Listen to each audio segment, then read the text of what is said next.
The scene was set in the heart of the American Revolution, a time when everything was in flux. Not only were the American and British forces clashing, but the Revolutionary War was also pulling in a variety of other players. One of the most complex and often heartbreaking aspects of this war was the involvement of Native American tribes. For centuries, these tribes had lived on the continent, navigating alliances and rivalries of their own.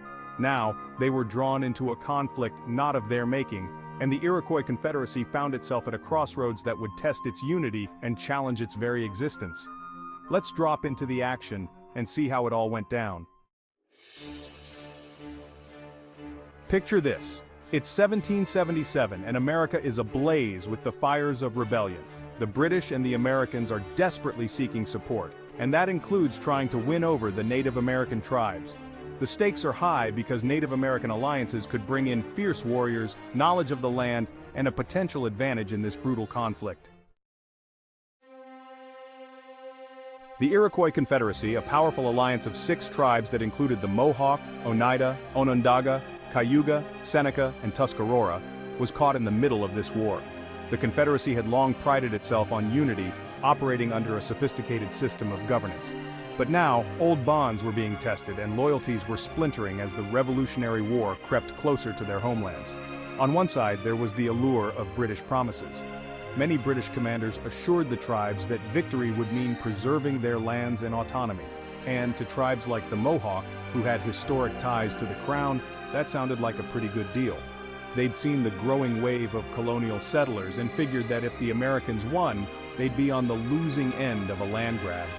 But on the flip side, some tribes, like the Oneida, were leaning towards the American side.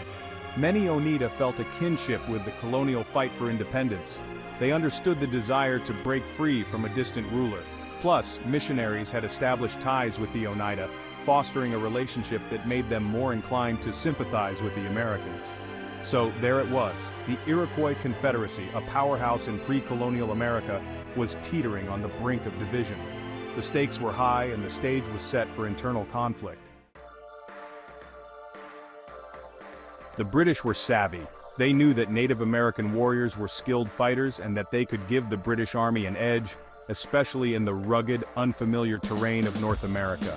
So, British agents and officers reached out to tribal leaders, offering alliances, and promising that a British victory would protect tribal lands from American encroachment. The Mohawk leader, Joseph Brant, known as Onondaga, was one of the most prominent figures to side with the British.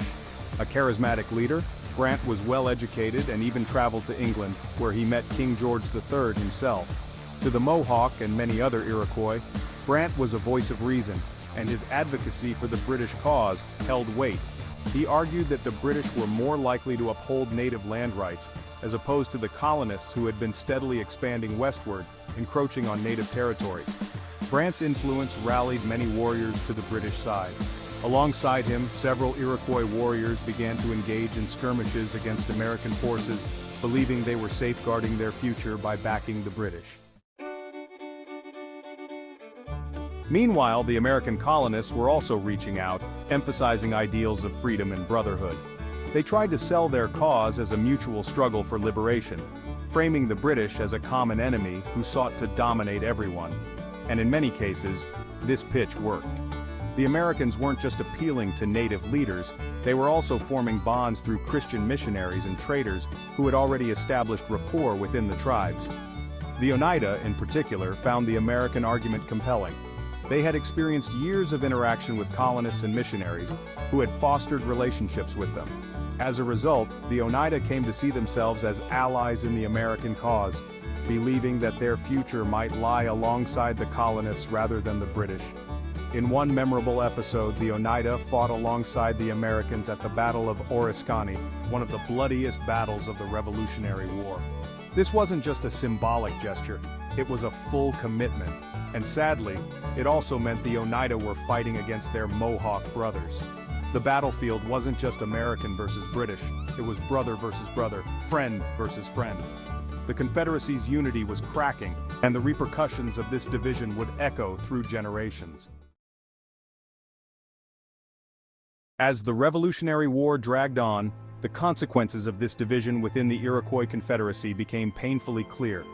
The war didn't stay neatly confined to colonial towns and battlefields.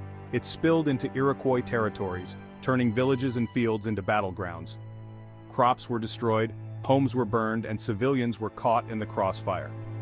In 1779, the Sullivan Expedition, a brutal American campaign led by General John Sullivan, struck at Iroquois lands. This scorched earth offensive targeted the Iroquois tribes that had sided with the British, particularly the Seneca and Mohawk. Villages were razed, food stores were obliterated, and families were displaced. The destruction was staggering, and the fallout was immediate. Famine, displacement, and an entire way of life turned upside down.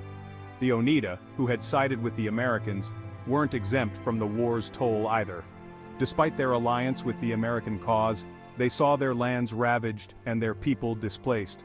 It was a stark reminder that in the chaos of war, alliances didn't always guarantee protection. By the time the war ended, the Iroquois Confederacy was a shadow of its former self. Its unity had been shattered, and its lands were irrevocably altered. The Treaty of Paris, which concluded the war in 1783, did little to address Native American interests. The British essentially abandoned their native allies, leaving tribes like the Mohawk to face the repercussions alone. For the Americans, westward expansion became a priority, and this meant pushing further into native lands, regardless of past alliances. Joseph Brant and many of his followers were forced to relocate to Canada, where they resettled on land granted by the British as a form of recompense. Meanwhile, the Oneida, despite their support for the American cause, continued to face pressure and land loss as settlers moved westward. The involvement of the Iroquois Confederacy in the Revolutionary War is a powerful reminder of the complexity of alliances. For the Iroquois, this wasn't just a political decision, it was a fight for survival and autonomy in a rapidly changing world. In the end, their involvement in the American Revolution underscored the tragic truth that, for Native American tribes, alliance with either side came with devastating consequences. The Confederacy's story in the Revolution remains a haunting example of the costs of division. The Revolutionary War was more than just a battle for independence. It was a ripple effect that transformed lives far beyond the 13 colonies, affecting communities that had called North America home long before the first Europeans arrived. In the end, the alliance with Native American tribes was both a strategic element and a tragic subplot in the broader narrative of the American Revolution. For the Iroquois Confederacy, it was a battle for more than land or resources. It was a battle for identity, survival, and unity. And while history often remembers the larger war, it's stories like these that remind us of the countless other battles fought in the shadows. Battles that left a legacy as profound and lasting as the fight for American independence itself.